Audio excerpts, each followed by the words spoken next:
Sometimes in life you get surprised, you know what I'm saying? Maybe you get a raise at work. Maybe the capitalist psychopath you work for throws you a bone. Yeah, man, maybe somebody waves you through in a traffic jam. Come on, brother, get in the traffic stream. Or your order at the donut shop isn't all screwed up, you know what I mean? You get exactly what you order and it's hot and fresh. These are happy accidents. That's what Bob Ross used to call them, you know? Pleasant surprises. And today I'm going to go through some bulk cards that surprise me with their price relative to their power. And if in the course of this video you end up liking the video, make sure you subscribe, click the little thumbs up button down there, or the thumbs down button if you think I deserve a thumbs down, dude. And if you want to support the channel directly, you can keep me caffeinated at the link in the description.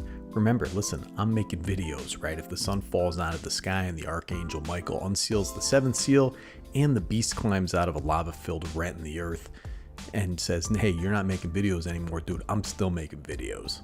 Let's start off with Ugin the Ineffable here, 6 generic mana for a legendary planeswalker. Colorless spells you cast cost 2 less to cast. That's an awesome thing right there, brother. +1, exile the top card of your library face down and look at it. Create a 2/2 colorless spirit creature token. When that token leaves the battlefield, put the exiled card in your hand.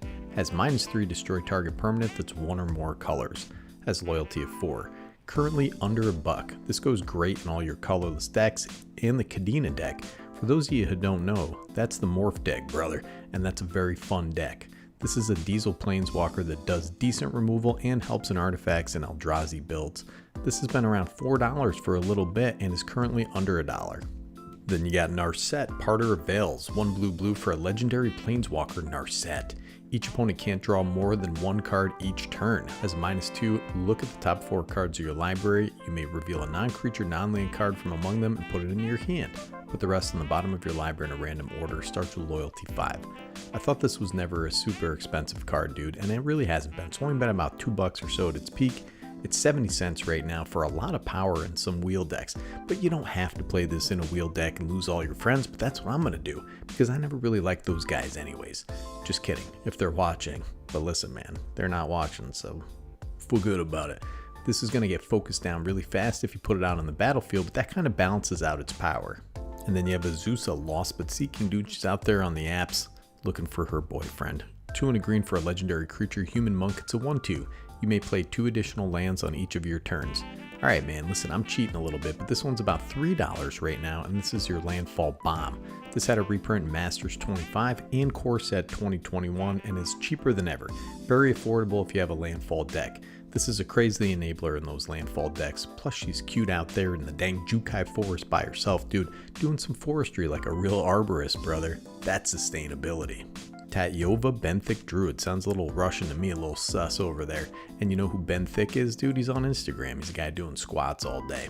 3 green and blue for a legendary creature, Merfolk Druid. It's a 3/3. Landfall. Whenever land enters the battlefield under your control, you gain 1 life and you draw a card. From 50 cents down to 15 cents. This bonkers card that rewards lands with cards is plenty powerful for an uncommon. The showcase anime version is 70 cents or so. Budget friendly and powerful, this is a great landfall enabler. Speaking of thick with 2 C's, dude, look at Galta out there. Primal Hunger, 10 green for a legendary creature, Elder Dinosaur. It's a 12/12. The spell costs X less to cast, where X is the total power of creatures you control, has trample. This guy, really, I mean, he's just a big tramply beast. Galta got up to about $5. He gets reprinted basically every set as far as I know, so it's no surprise that its bulk price right now, 65 cents, dude. This goes in a ton of decks, and though it's just a big trampler that lets you cheat about the mana cost, it's an enabler for decks that care about power and or toughness, like Mimeoplasm and Xenagos. Then you got Sithis out there. She's environmentalist. She's the Harvest Hand, green and a white for a legendary enchantment creature, a Nymph. It's a 1/2.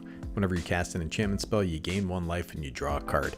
Sithis is deceptively powerful and only ever got up to about $2 at its peak, but don't let that fool you. This is an enchantress in the command zone. Enchantments and Enchantment Matters decks have been a powerful archetype since the inception of the format.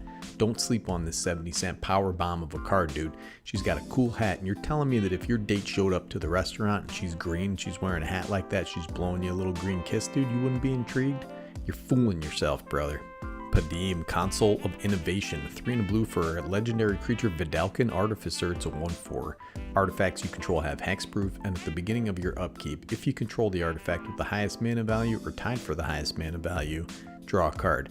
And he says, impress me. This is the original Orange Julius, dude. Take a gander at that flavor text. He's just saying, impress me. This guy's interviewing for a job at his coffee shop, and he wants you to be an unpaid intern. He doesn't even want to pay you, but you got to impress him. Come on. Downshifted to uncommon. This guy was never super duper expensive. Now it's like 20 cents. I've used this guy in decks before. It's a pretty sweet protection piece that draws cards, brother. In the right deck, this is drawing a card every turn. Let's stay right in this theme for 1 second and talk about Psymaster Thopterist. It's 2 and a blue for a legendary creature, human artificer. It's a 1/4. Whenever you cast an artifact spell, create a 1/1 colorless Thopter artifact creature token with flying. Has 1 and a blue, sacrifice 2 artifacts, draw a card. This guy's another artifact payoff that makes more artifacts, dude. This peaked at about $3 to $4 and is now down around 20 cents. It's perfect for budget artifact decks. This fellow looks like he enjoys the artisanal coffee over at Padim's Coffee Shop, brother. Probably has a concave rib cage too. Looks like one of those guys. Alright man, take a look at Elspeth, Sun's Champion. 4 white for a legendary planeswalker, Elspeth. +1, create 3 1/1 white soldier creature tokens, and -3, destroy all creatures with power 4 or greater. -7, you get an emblem with creatures you control, get +2/+2, and have flying. That's pretty good. Loyalty is 4. This thing was about $10 to $15 at one point last year. This is a great card in Commander in a token swarm deck. It's got great utility, protects itself, can really stymie different strategies. It's under $2 right now. Interesting card in that Ultimate is backbreaking in a token swarm. I always thought Elspeth seemed a bit cool, you know what I mean? Like if you asked her out for some chicken tenders, she would turn you down because chicken tenders aren't classy, and that's the kind of girl that I want my niece and my sister and people like that to be in my family, dude. Don't try to take them out for chicken tenders. Take them out for steak, brother. Oh man, I can't stop talking about Gisela. Blade of the Gold Knight, 4 red, white for a legendary creature angel. It's a 5/5 with flying at first strike. If a source would deal damage to an opponent or a permanent opponent controls, that source deals double that damage instead.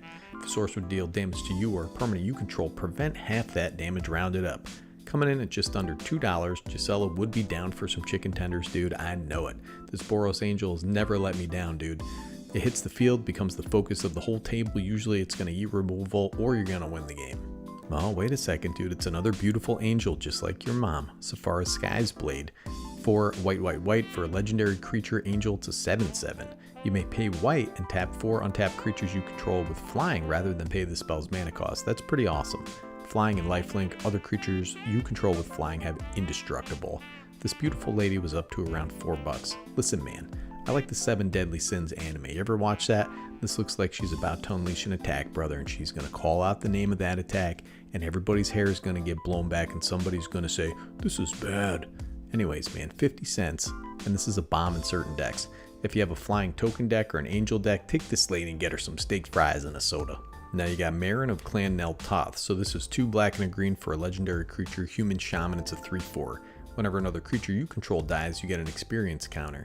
At the beginning of your end step, choose target creature card in your graveyard. If that card's mana value is less than or equal to the number of experience counters you have, return it to the battlefield. Otherwise, put it in your hand. Both options can be pretty awesome. This is just turning into a beautiful Ladies of Magic the Gathering episode, dude, and we're going to make a calendar after this. This was about $8 last year. Now even the showcase version is under $2. This is a crazy build around, very fun deck to try out, it just does a lot. Yeah, next up you got Kaikar Wind's Fury. 1 blue, red, and a white for a legendary creature, Bird Wizard. It's a 3/3 with flying. Whenever you cast a non-creature spell, create a 1/1 white spirit creature token with flying, sacrifice a spirit, add red. Now, is Kaikar a lady? Is she a bird lady? I don't know. But I've done a lot of talking about chicken tenders this episode, so make of that what you will, dude. This was about $5 last year prior to 2 rapid fire reprints that knocked it down to 20 cents. I love this card. Very easy to abuse, does a lot. It's wide too. Non-creature spells pay off everything. Anthem enchantments, ramp artifacts, control pieces. I did a commander draft in which I built this guy a few years ago, or lady, I don't know. And needless to say, it's easy and powerful and fun to tweak. Alright, last up and right on time, we got Miri Weatherlight Duelist. 1 green and a white for a legendary creature, Cat Warrior. It's a 3/2 with first strike. Whenever this lady attacks, each opponent can't block with more than 1 creature this combat. As long as Miri Weatherlight Duelist is tapped, no more than 1 creature can attack you each combat. This beautiful cat lady is chasing bird ladies around and enjoys the odd chicken tender in the night aboard the Weatherlight. This was $26 last year, is down to about $2 currently. This is a very unique effect, makes for an interesting build around. She's dueling your opponents right in the face and keeps you shielded on the crackback. I dig it, dude. It's $2, brother. Anyways, man, listen, I'm going on vacation, but don't worry, I'll be back and I'm going to be putting out some videos. Did you know that sweat is the most unique human evolutionary adaptation? We're built to run long distances. We also throw things really well, but most people don't take advantage of either of those things. Humans are kind of built for distance running and throwing deadly objects to kill animals. So get out there today, take a jog, see if you can throw a rock hard enough to kill a mammoth. Listen, don't kill anything though, for real, all right? We're putting out peaceful vibes out there. Snicky G from Better Commander signing off.